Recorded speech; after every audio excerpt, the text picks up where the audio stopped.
नमस्कार साथियों। Magnetic resonance imaging, आम भाषा में एमआरआई, आप जानते हैं मेडिकल में ये एक आधुनिक तकनीक है।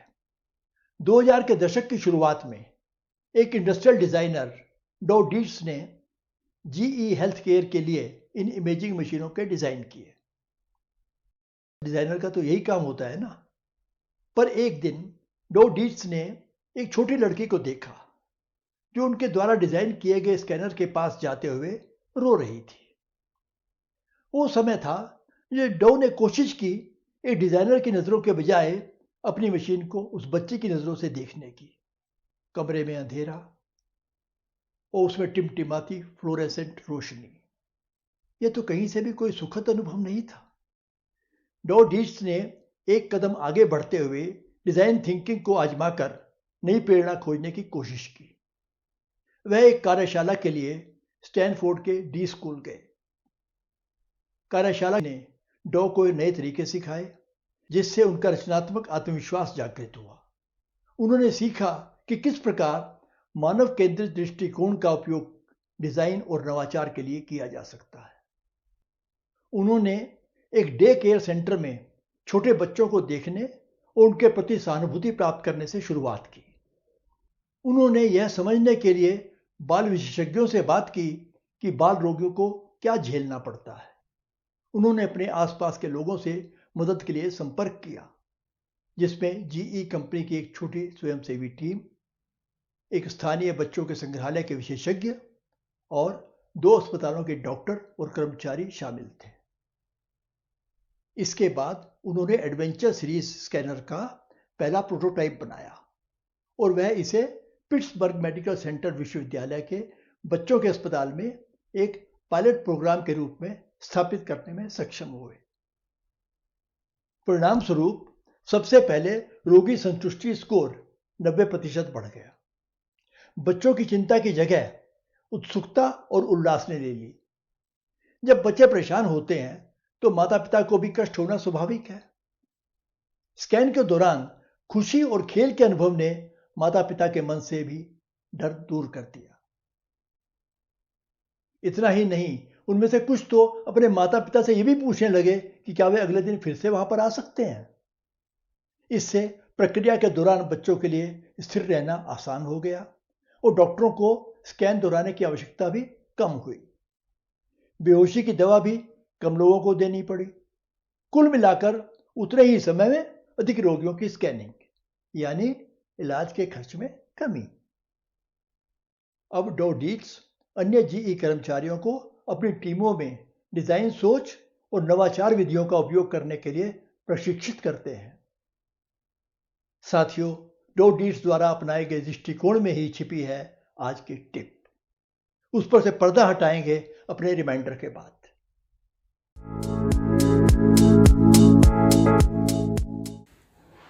इस वीडियो को देखने के बाद आपको जाना होगा अपने नियमित टेम्पलेट पर।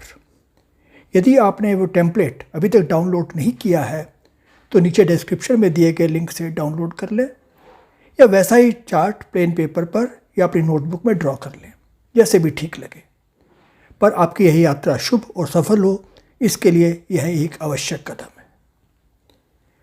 तो इस वीडियो को देखने के बाद आप करेंगे कुछ आत्मचिंतन, सेल्फ रिफ्लेक्शन, और आज की टिप पर आपकी अपनी क्या सोच है, आपकी क्या राय है, वो इस चार्ट में लिखना है ताकि आप आगे का प्लान बना सकें।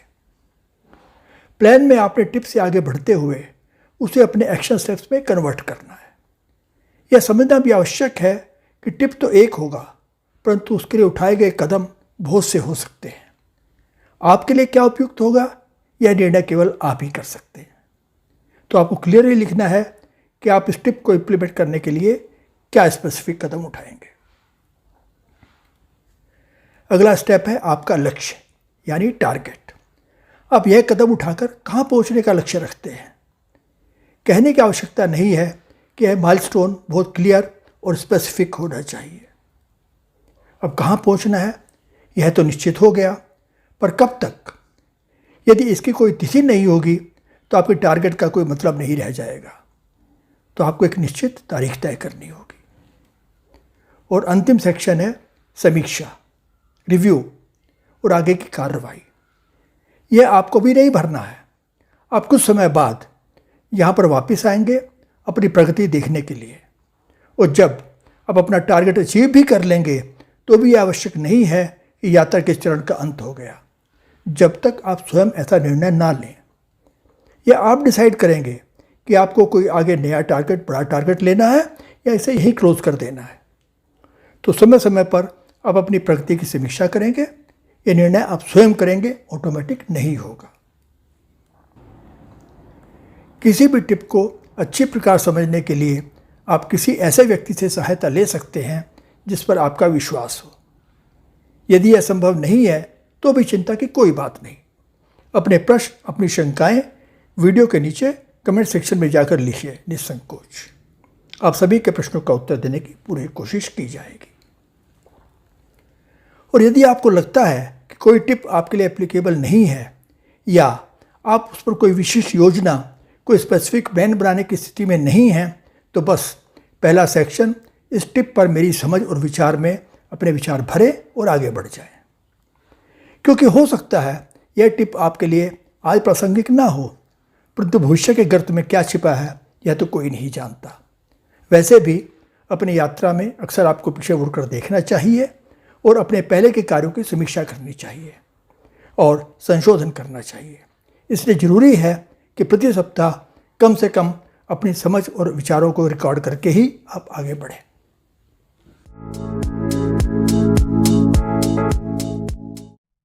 तो चलिए देखते हैं आज की टिप। आपकी नौकरी या भूमिका जो भी हो, आपसे जो उम्मीद की जाती है उसे करना और उससे थोड़ा सा ज्यादा। यह प्रयास आश्चर्यजनक परिणाम ला सकता है। छिपा रहस्य यह है कि आप अपनी सारी ऊर्जा उतना करने में ना लगा दें जितने की आपसे अपेक्षा की जाती है, बल्कि उस अतिरिक्त काम को करने के लिए पर्याप्त ऊर्जा छोड़ दें जो दूसरे नहीं कर रहे हैं। मित्रों, अपने काम में अतिरिक्त प्रयास करने से व्यक्तियों और संगठनों दोनों के लिए कई लाभ हो सकते हैं। उनमें से कुछ प्रमुख लाभ इस प्रकार हैं। कैरियर प्रगति। इसमें सबसे पहले आपकी दृश्यता और पहचान में वृद्धि होती है।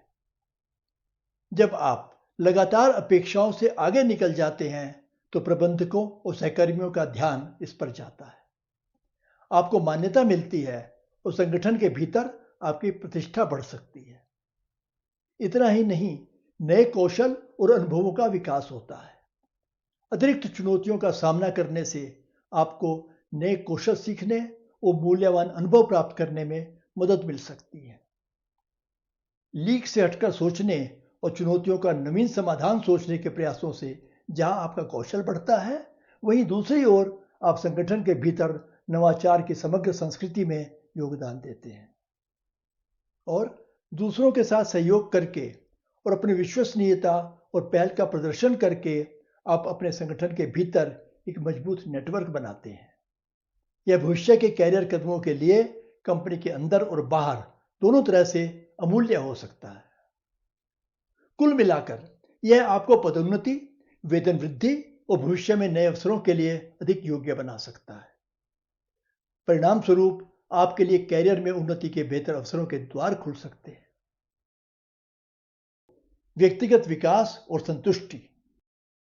अपनी बुनियादी जिम्मेदारियों से ऊपर जाने में अक्सर नए कौशल प्राप्त करना, अतिरिक्त अनुभव प्राप्त करना, अपने ज्ञान के आधार का विस्तार करना शामिल होता है। यह आपके व्यावसायिक विकास में महत्वपूर्ण योगदान दे सकता है। साथ ही साथ नौकरी से संतुष्टि में वृद्धि होती है। यह जानना कि आप अपेक्षाओं से अधिक काम कर रहे हैं, अपने काम में सार्थक योगदान दे रहे हैं और सकारात्मक प्रभाव डाल रहे हैं, इससे आपके काम में संतुष्टि और आनंद की भावना बढ़ती है। यह सकारात्मक मानसिकता समग्र कल्याण और प्रेरणा में योगदान कर सकती है। इसके अतिरिक्त कई व्यक्तियों के लिए व्यक्तिगत संतुष्टि की भावना बहुत मायने रखती है, जो यह जानने से आती है कि आपने अपना सर्वश्रेष्ठ प्रयास किया है और सकारात्मक प्रभाव डाला है। यह व्यक्तिगत विकास और संतुष्टि आप में उद्देश्य की बेहतर समझ पैदा करती है और बढ़ाती है आपका आत्मविश्वास और आत्मसम्मान, करती है आपको अधिक सक्षम और प्रेरित। बेहतर टीम और कंपनी का प्रदर्शन। अतिरिक्त प्रयास करने में अक्सर दूसरों के साथ सहयोग करना शामिल होता है। यह एक सकारात्मक टीम माहौल को बढ़ावा दे सकता है, सहकर्मियों के साथ मजबूत कामकाजी संबंध बना सकता है और उन्हें भी ऐसा करने के लिए प्रेरित कर सकता है। इससे अधिक सहयोगात्मक और सहायक कार्य वातावरण बनाने में सहायता मिलती है। अतिरिक्त प्रयास करने से आपको अपने सहकर्मियों, पर्यवेक्षकों और ग्राहकों के साथ विश्वास और विश्वसनीयता बनाने में मदद मिल सकती है। यह विश्वसनीयता, प्रतिबद्धता और टीम या संगठन की सफलता में निवेश करने की इच्छा को प्रदर्शित करता है। और यदि आपके काम में ग्राहकों की सेवा करना शामिल है तो अतिरिक्त प्रयास करने से ग्राहक संतुष्टि बढ़ सकती है।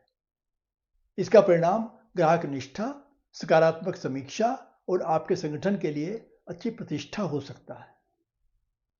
अब दोस्तों, जब बेहतर टीम वर्क होगा, विश्वास का वातावरण बनेगा, ग्राहक संतुष्टि में वृद्धि होगी, कंपनी का प्रदर्शन सुधरेगा, लाभ बढ़ेगा, तो इन सबके सकारात्मक प्रभाव से तो कोई भी छूता नहीं रहेगा।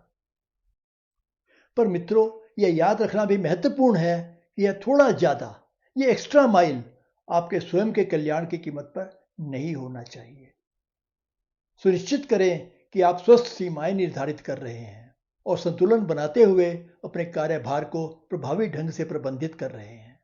3 बातों का ध्यान रखें। नंबर 1, बर्नआउट से सावधान रहें। Beware of burnout. सीमाएं निर्धारित करना महत्वपूर्ण है क्योंकि लगातार अपेक्षाओं से बहुत अधिक करने से बर्नआउट हो सकता है। अपनी सेहत को प्राथमिकता देना सुनिश्चित करें और जरूरत पड़ने पर ब्रेक लें। नंबर 2, अपेक्षाएं स्पष्ट करें।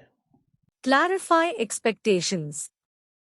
यह भी पक्का करें कि आप ठीक से समझते हैं कि आपके विशिष्ट भूमिका में अपेक्षित का क्या अर्थ है।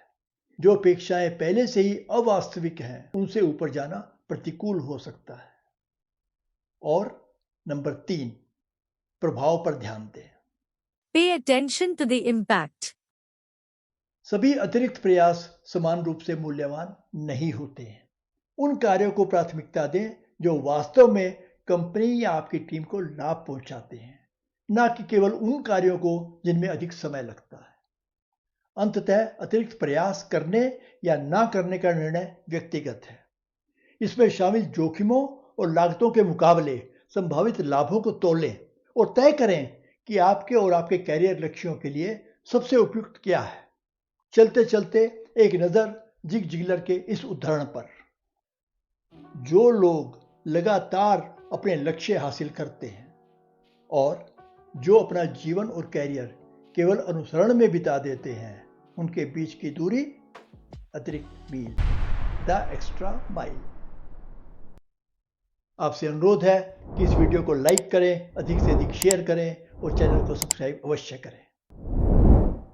तब अगले शनिवार तक के लिए नमस्कार।